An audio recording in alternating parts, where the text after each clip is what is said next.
So now for downloading Scratch programming software, we are going to open our browser. Okay. So as you can see, my Microsoft Edge browser is opening up. Now once it opens up, you can go to google.com. Okay. And on this Google, you can simply write down Scratch download. Nothing else. Okay, just simple. And you can see various options which are coming right here in front of you. So I'm clicking on the Scratch download, and here we go. Okay, so this is the first option is the official website of Scratch, which is scratch.mit.edu. Okay, let's click on that, and here this is the website, and it's a wonderful website. As I told you, Scratch application is basically comes in two ways. First is the online application. Okay, so you can sign in here, or you can join Scratch, and you can do all sorts of programming here itself. But suppose you want to create the projects, Scratch projects, offline. Okay, or let's say you don't have access to internet all the time, then you can simply download the Scratch app, and you can work on the offline version of Scratch. Okay, so as you can see, download the Scratch app, and here if you just see, okay, you have to choose your operating system. Since I am a Microsoft Windows user, so I am going to select this only. If you are Mac OS or Chrome OS or Android user, you can select these options. Okay, or here you can click on you can see these are the options. Install the Scratch app for Windows.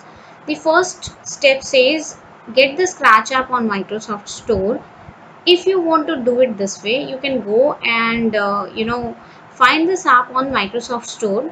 I'm not doing that. I want direct download, so I'm clicking on this option, and as you can see, the download has started. You can see the progress. Okay, it is 155 MB.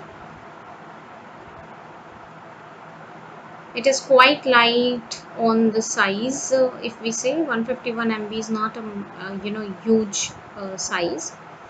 So once it is going to get complete, we are going to run this to get installed on our laptop. Okay.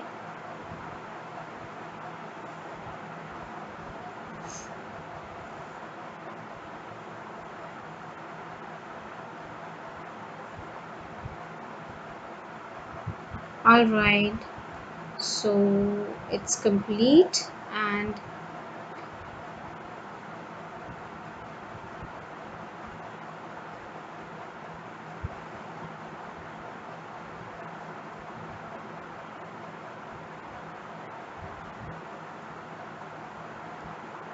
okay. So now we are ready to open the file. Let's click on open file.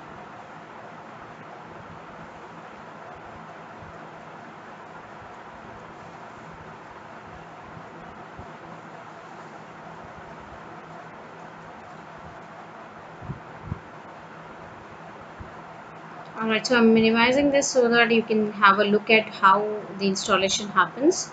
Okay, now it is going to ask you, see, this is the Scratch 3 setup. So this is version 3. Okay, now it is asking you the who should this application be installed for. I mean, are you allowing everybody to use, or you want only for yourself? So I want it to for anybody on this computer. Okay, all the user who comes here can use this.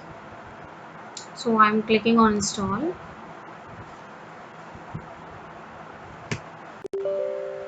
Okay, so you have to allow Scratch 3 to get installed on this hard disk of the computer. So click yes here, and here we go. The installation has started. It is not going to consume a lot of time. It is pretty quick. So let us wait.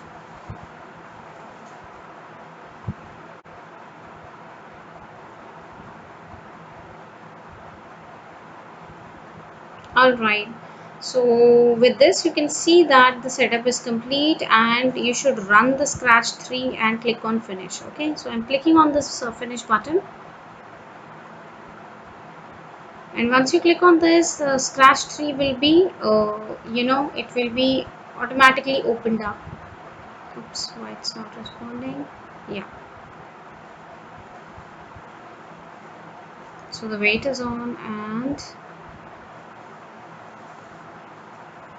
here we go.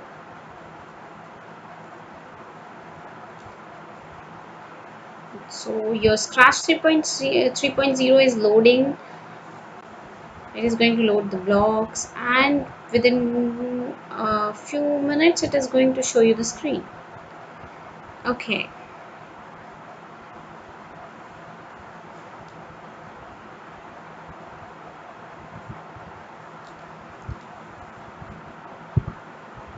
see here you have to select the option as per your requirement. If you want your users data to be shared with the Scratch team, you can click on this first option.